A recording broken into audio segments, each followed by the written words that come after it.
Hello everyone, welcome to my channel. I'm Jordyn and welcome to today's video where I am sharing all of my thoughts on 8 brand new books with you. These are all books that came out in February. I was approved for all of them on NetGalley to read early. By the time this video is coming out, it's no longer early. All of these books are already out. But I'm excited to share my thoughts on all of them with you so that if any of them sound interesting, you can go ahead and get your hands on them, read them right away now that they're new releases. So let's quickly talk about the 8 books that I will be reviewing in this video. Let's go in publication order. So 4 of the 8 books actually all came out in early February on February 6th. So the first one is The Women by Kristen Hanna. This is a historical fiction book. Kristen Hanna is a super popular author. I was really highly anticipating this book and saw some really good early reviews of it, so excited that I read it. Similarly, A Love Song for Ricky Wilde by Tia Williams also came out on the 6th. This is an adult romance. I loved Tia Williams' previous book, 7 Days in June, as did a lot of people in the community. So another very anticipated release. Then I read 10 Hours to Go by Keely Parrick. This is a young adult mystery thriller with a little bit of a survival element to it that I haven't seen too many people talk about, so excited to share about that one. As well as Out of Body by Nia Davenport. This is a young adult mystery thriller with a sci-fi element to it, which I typically love. This one also came out on the 6th. Then 2 of the books that I read came out on February 13th. The first is The Book of Doors by Gareth Brown. This is actually a fantasy book outside of my comfort zone, so you'll see how that goes for me. And then How You Get the Girl by Anita Kelly is an adult queer romance. I read another book by this author in January and it was my first 5-star of the year, so was very excited to get to their newest release. And then the last 2 books that I read just came out this week on the 20th. The first is The Guest by B.A. Paris. I have read so many B.A. Paris books with very mixed results. This is her newest mystery thriller. And then last but not least, I read A Step Past Darkness by Vera Kurian. This is, I would say, an adult mystery thriller with some speculative elements thrown in. There's a lot going on, so excited for you to hear my thoughts on this one as well. So with that, I will just get into the book reviews. As you can tell by the way I'm talking about these books, I've already read them, so I'll see you back here in the same exact spot and outfit for the outro, but hope that you enjoy. Hello my friends, I am here with an update on The Women by Kristen Hanna. I finished this book and let me just tell you guys, this is obviously the first book I'm reading for this video and it took me almost 2 weeks to finish, which is so uncommon for me, and that's for a couple of reasons. The first is that I'm still getting used to reading books on my Kindle and I don't always have it near me, so I don't think to pick it up. So there's logistically that, but also this book is very difficult to read. It's very sad and emotional and some parts are horrifying. So also there were points when I felt like I just needed to take a break from it for a little bit, which also does not happen to me very often. But I am so glad that I got to spend so much time basically being in the midst of this book. If you can't tell from the way I'm speaking about it, I loved it. But let me take a step back, tell you about this book. So this is a historical fiction book that follows our main character named Frankie. And she decides in the beginning of this book to become an army nurse in the Vietnam War. So we follow her through such a long-spanning and emotional journey where she experiences horrific things, she experiences devastating loss, and in general, on top of being Frankie's story, this book from Kristen Hanna is basically honoring all of the women who were present during the Vietnam War, who served their country during that tumultuous time, but who were kind of left out of the narrative and were never thanked or honored for their service and never got the recognition and heroism that the men did from that time. And it was so powerful. I felt so emotionally destroyed and exhausted after finishing this book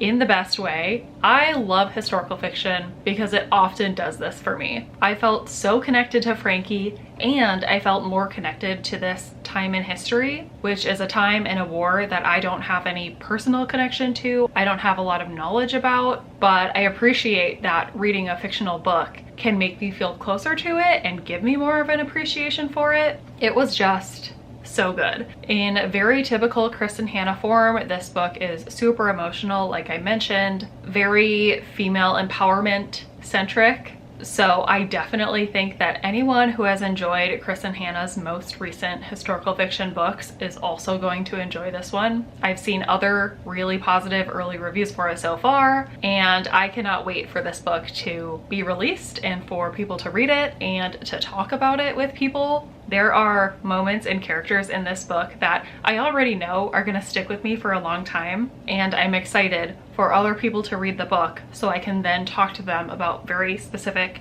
things in this book. It's 5 stars, if that's not clear. I'm probably setting myself up for disappointment now in the rest of this reading vlog because I can't imagine anything living up to this book, but we will see if it does happen. I am recording this clip on January 31st. So yes, I'm a little behind in getting this vlog going, but Book of the Month picks just went up for February and The Women is one of their picks. So I did go ahead and pick this book for Book of the Month so that I can have a physical copy of it, because I'm pretty sure I'm going to be talking about this book several times throughout this year. It feels way too early for me to say that this is going to be like on my favorites list of the year, but I could see that happening, and it's going to take a while for something to emotionally impact me as much as that book did. So I love that. With that, I guess I have to get on to the next book for this video. I have started 10 Hours to Go. I'm gonna save my thoughts until I finish it, but one book down, one major success.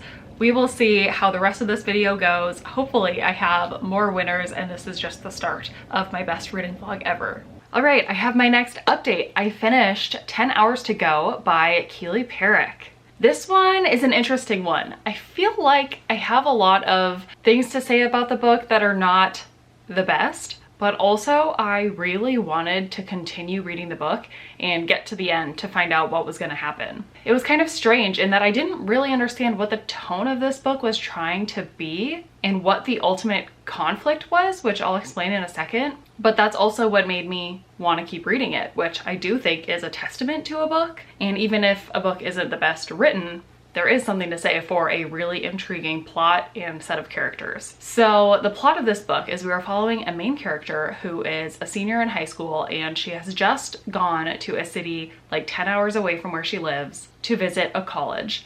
Her mom is sick and waiting for her back at home. So once her college visit is over, she is planning to go home right away, but this is set on the west coast of the US, and I'm assuming this is set slightly in the future because there are rampant wildfires preventing her from being able to go home. So basically she took the train up, but the trains stopped running because of these wildfires, and so she ends up having to get in contact with one of her middle school best friends, or really her middle school singular best friend, who she had a big falling out with because she is also going that way so she can bring her home. So that's the initial setup, and the initial conflicts are between the main character and this girl that she's getting a ride from, who she's no longer friends with, and a third friend who also they have history together. So it's a very tense situation between the three of them, and they're kind of putting each other on edge, but also putting each other actively into danger during this road trip, which is interesting. And then it also is a bit of a survival thriller because they're trying to get home in the midst of these wildfires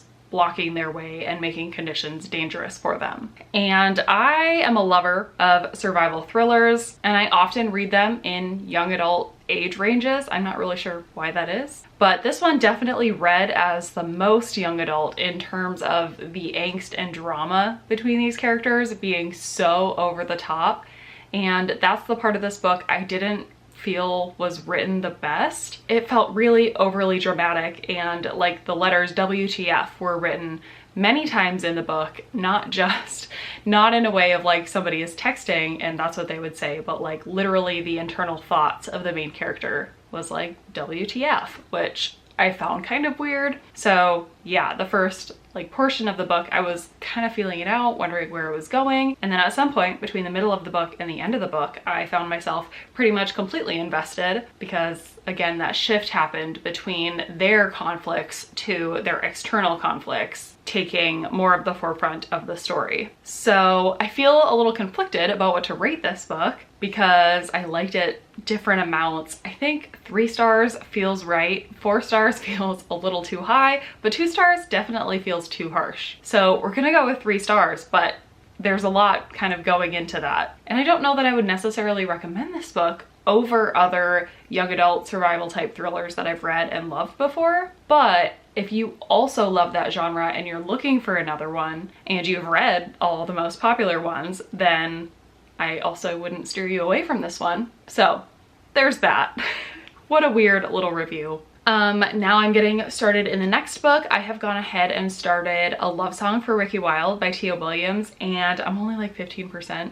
So I don't have full thoughts to share yet, but I'm loving it so much. So fingers crossed for my second 5-star book of this video. We'll see, guys. We will see. I'll check back once I have finished and can give you the full synopsis and my final thoughts. All right, friends, I actually have 2 updates for you. I've finished 2 books since we last spoke, and I'm very excited to talk to you about them. The reason I haven't updated until now is because I was in Costa Rica for about a week and a half. That's where I finished both of these books. Because I was traveling, I didn't really have time to sit down and tell you my thoughts, so we're gonna catch up on them now. So the first one is the one that I already mentioned in the previous clip. It is A Love Song for Ricky Wilde by Tia Williams. This book, you guys, I was anticipating this one so much because this is the author of 7 Days in June, which was a super popular book, I wanna say 2 years ago now. I also really enjoyed it, so I've been looking forward to this author's follow-up book since it was announced. 7 Days in June was an emotional contemporary romance book. I was kind of expecting this to be the same, and it's not quite that. Let me try to explain what this book is about, but it's kind of hard to explain. Overall, it's a romance book, but it has a lot of other things mixed in. The first half of this book, I would actually really closely relate it to Symphony of Secrets by Brennan Slocum, which if you know me, you know that is one of my favorite books. Brennan Slocum is one of my favorite authors. He writes kind of historical mystery books with really strong musical elements to them. And so I was surprised, but not surprised, to read that this book also has a really strong musical element to it. Shouldn't be surprising because it's called A Love Song for Ricky Wilde. But I love reading about like historical musical settings. The historical element of this book takes place, I think, like 100 years in the past, set in New York City, following this guy who's a really good piano player. And he basically makes a life for himself as a musician. So that's its own separate storyline. The other storyline we're following is set in present day, and we're following this woman who has taken a leap of faith,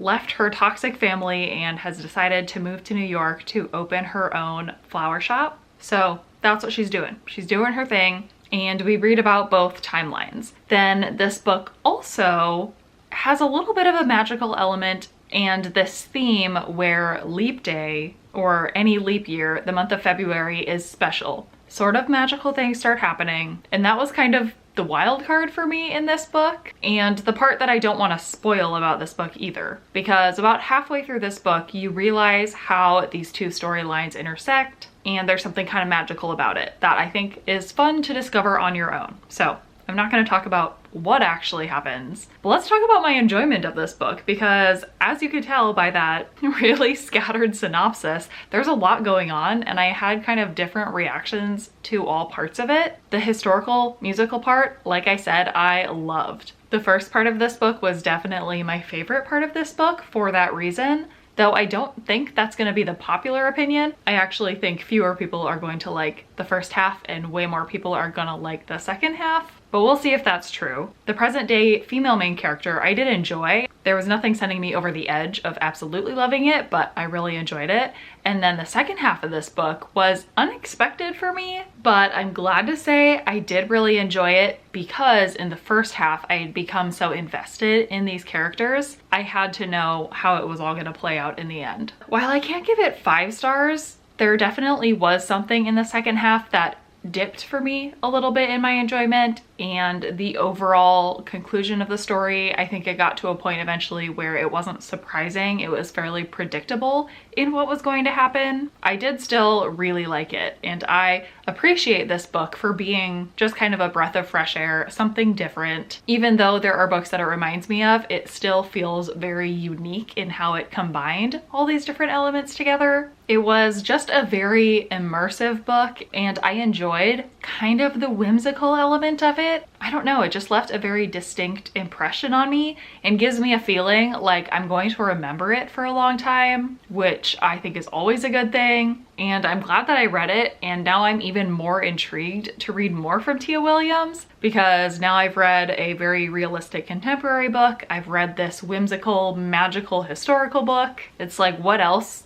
can she do? I don't know, but I'm gonna be there for all of it. I know she has backlist books, so I'm gonna for sure have to go check those out. But this is a strong 4-star book for me. Like I said, not quite 5-star feelings, though for some reason I could also see this being bumped up in my mind later, depending on how much I continue to think about this story and have conversations with people about this story. It's a very unique one. I'm glad I read it. I'm excited for other people to read it. It was a lot of fun. Speaking of a lot of fun, we're gonna keep this good news rolling, because the second book that I've already read in entirety is How You Get the Girl by NetGalley. This is a sapphic romance book, firmly back in contemporary territory, following 2 women who were both formerly basketball players. One of them had a lot of success, even played in the WNBA for a couple of years, but since her massive rise to success has been going through some personal things. This is several years later. And then the other woman never quite made it to that level of success, but now is a coach for a high school basketball team. And things happen that bring these 2 women together. I guess famous one gets brought on to be the assistant coach for this high school basketball team. And it's very adorable seeing them coach this team together, develop feelings for each other. This is just a really feel-good book. I really like romances that have a sports element to them. I would not say this is a sports romance, because really they're not competing in the sport, but I like having a competitive element in a romance book. I think it just offers some natural like tension and banter and a competitive spirit that's fun and is just kind of an external factor that can really easily push forward a romantic relationship. So I think this book did all of that really well. I love these 2 characters. I love that NetGalley puts a lot into their characters. They've got all kinds of family stuff going on, background, stuff from their past that they have to deal with.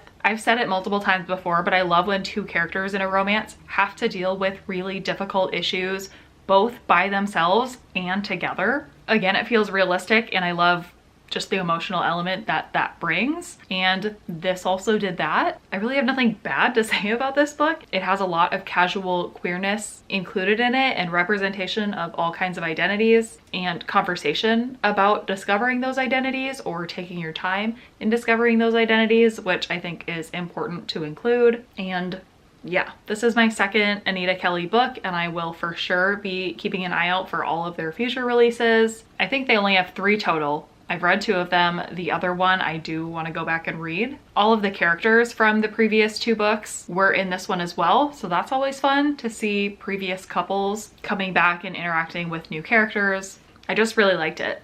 I'm giving it 4 stars because I guess it was just missing that one final like emotional push that I personally look for in 5-star books. I don't think this is quite going to be the type of book that I remember forever and ever and keep that lasting impression of these characters forever and ever. I'm sure they will fade over time, which again is also kind of something I look for in 5-star books. So it's not quite there, but another strong 4-star rating, which I'm very pleased about. This reading vlog is going really well. Clearly, February releases are on point this year. I'm excited to keep on with what I'm reading. I'll be back when I finish the next book and have something else to tell you about. But a 5-star, a 3-star, and 2 4-stars. I'd say we're off to a pretty good start. Alrighty, friends, I have actually 2 more reading updates. Unfortunately, they're not so great. So first, let's talk about the more negative one. Let's talk about the book that I finished and gave 1 star. That is, unfortunately, The Guest by B.A. Paris. Now, I was hesitantly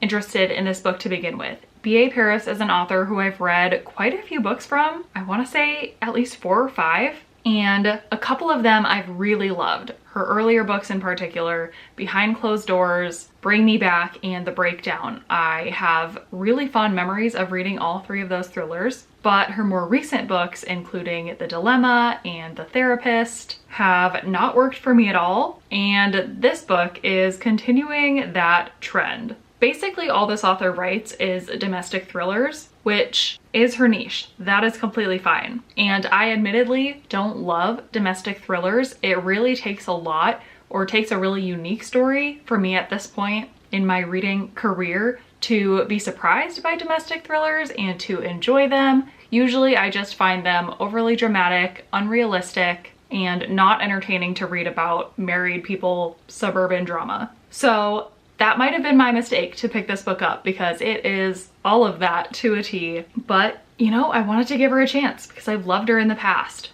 But this book, let's see, the synopsis. This is following 3 couples, and the book rotates in point of view through basically all of them. This is all set in the UK. The main couple is named Iris and Gabriel. They are married. They seem to have a somewhat happy marriage. Then the second couple involved in the story is Laure and Pierre. They are going through some issues at the start of this book when Laure turns up at Iris and Gabriel's house without Pierre, and she's got a story about what's going on, and Laure is the guest, implied by the title. And then the third couple is not named in the synopsis.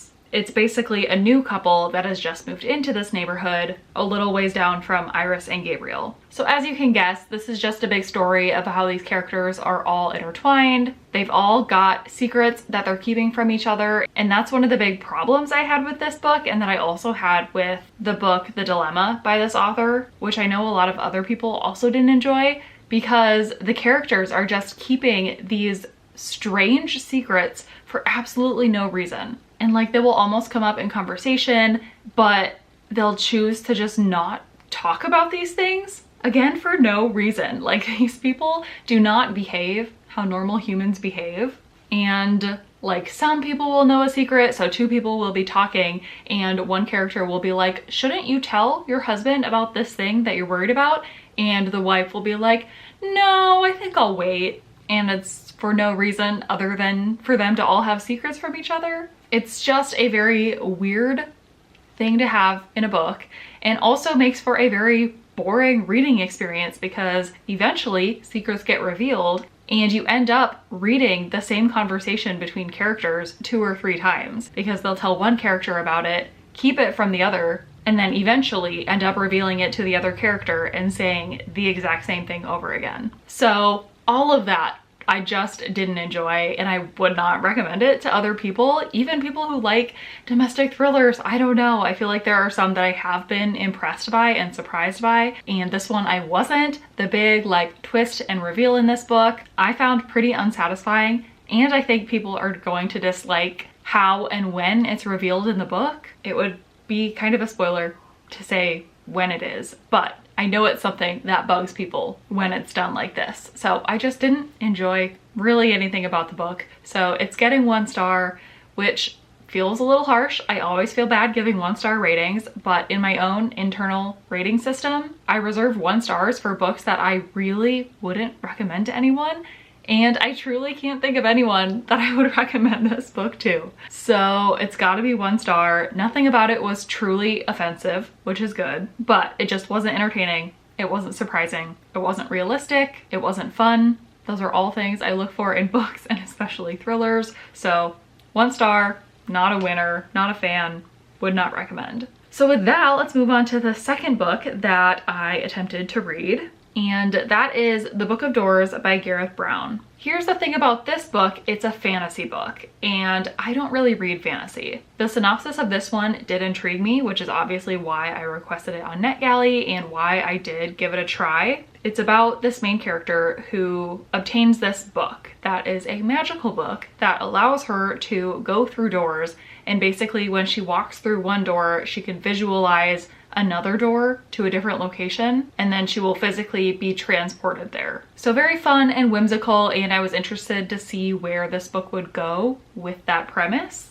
What ends up happening very early on in the book is that basically these quote-unquote bad people find out that she has this book in her possession and start coming after her. And it was at about 25% into the book when I realized that's probably going to be the bulk of the book, and it's a little bit action-y for my personal taste, and the whimsy of the whole going through doors thing doesn't interest me enough to make me care to read the rest of the book. How this differs from the previous book though is that I would not necessarily not recommend this book because I think it's a me problem. I don't think it's a problem with the book.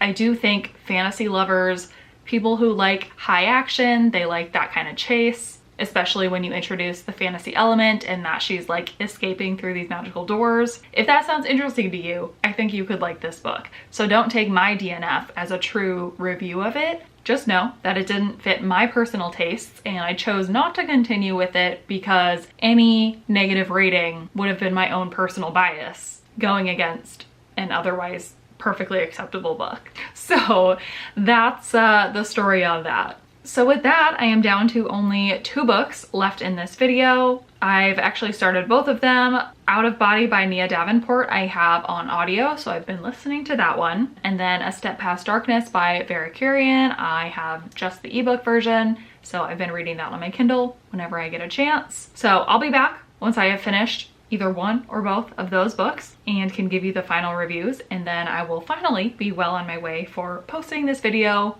a little bit late, but still posting it. All right, friends, time for a final update. I have finished the last 2 books for this video and I'm excited to talk about them.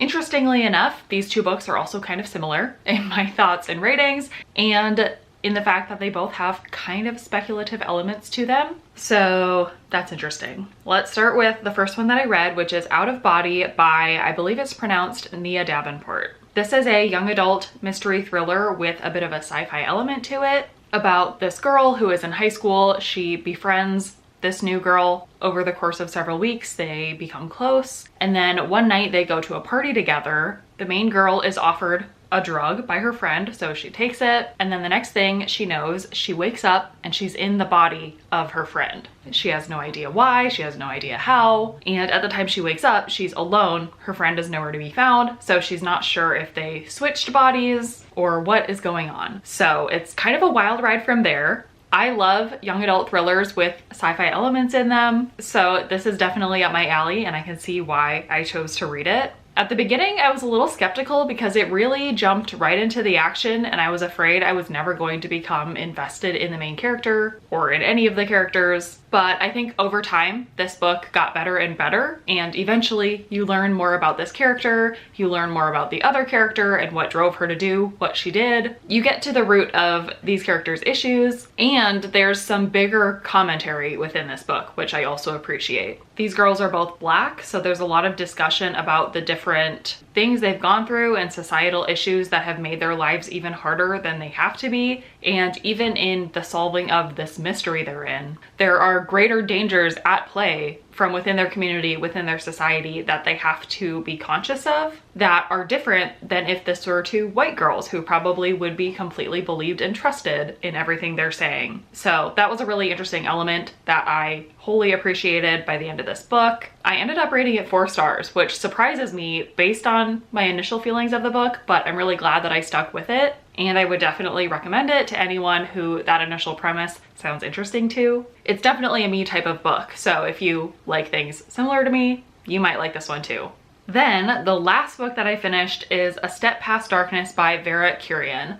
I had no idea what I was getting into when I jumped into this book. This author has written 1 book previously. She wrote Never Saw Me Coming, which I read last year or maybe the year before. That was kind of a dark academia type book about these students in a study about psychopaths or sociopaths. I don't remember the details. That one was okay for me, 3 or 4 stars. Very much realistic mystery thriller. This one is a mystery thriller with some paranormal sort of elements to it, but also a whole lot more going on. So basically, this follows 6 high school students at the start of the book. They come from very different places. It's kind of the stereotypical like Breakfast Club type of group. They all get put into a capstone project group together, and you've got like the jock, you've got the outcast, you've got the mean girl, you've got the nerd. Like 6 very different students come together, form a friendship. they decide to do their group project on the mine that's in their town. And it's an old abandoned mine that the only people who go in it now are basically teenagers looking to be rebellious. It's kind of dangerous. So they're kind of studying this mine and the history it has in their town. And then there's a party that happens with a bunch of their high school friends inside the mine,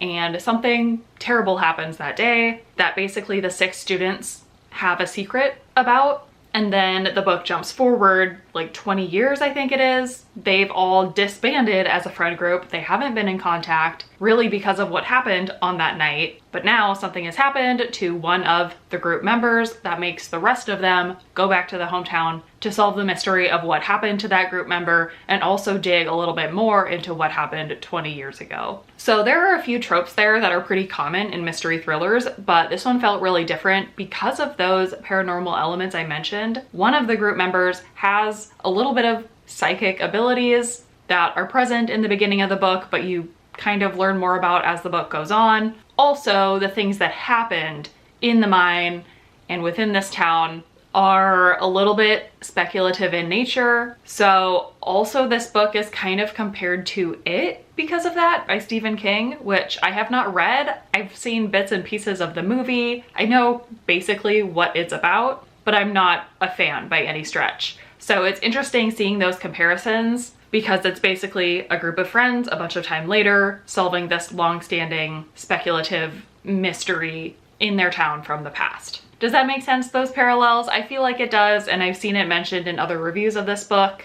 I can't speak to whether that relationship is that close, but maybe it'll help kind of give the vibes of what this book is. The only other thing I feel that is worth mentioning is that this town is also a very deeply religious town, or at least some of the people are, and the church in this town is held to a really, really high regard, at least, again, by the people who are supporters of it. And that's a big part of this book, is like, what is the church's involvement in this whole mystery? And it gets kind of dark and sinister related to their religion. I know that that can rub some people the wrong way, so want to put it out there in case that's going to steer you away from this book. But for me, added another element that I tend to enjoy in books and mysteries when it has some criticism of real life things. So all of that to say, very convoluted, long mystery thriller, very character driven. Not typically things I enjoy. Usually I prefer the quicker, buzzier, fast paced, high action kind of thrillers.